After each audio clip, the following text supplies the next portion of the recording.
सहिष्णुता प्रदान करणाऱ्या देशामध्ये धर्म विचारून ज्या पद्धतीनं अतिरेकी हल्ला करण्यात आला, त्या पहलगामच्या असणाऱ्या हल्ल्याला प्रत्युत्तर देत असताना कशा पद्धतीनं सहिष्णुता जगाला पोचवली जाऊ शकते याचं उत्तम उदाहरण भारतानं स्वतःच्या असणाऱ्या प्रेस कॉन्फरन्सच्या माध्यमातून दिलेलं आहे.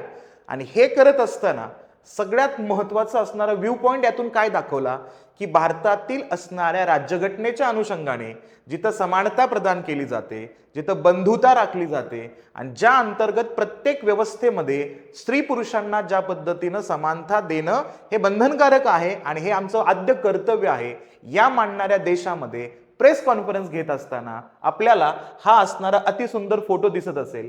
यामध्ये सेंटरला बसलेले आहेत ते फॉरेन सेक्रेटरी आहेत. ते कोण आहे त्या ठिकाणी? तर विक्रम मिस्री आहेत. आणि त्यांच्या असणाऱ्या राईट हँड साईडला आपल्याला कोण दिसतात?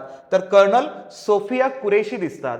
तर त्यांच्या लेफ्ट साईडला आपल्याला दिसतात त्या म्हणजेच कोण या ठिकाणी? विंग कमांडर युमिका सिंग दिसतात. आणि या असणाऱ्या प्रेस कॉन्फरन्सच्या माध्यमातून डायरेक्टली स्ट्रेट फॉरवर्ड या ठिकाणी एक न्यूज देण्यात आली. ते म्हणजेच काय?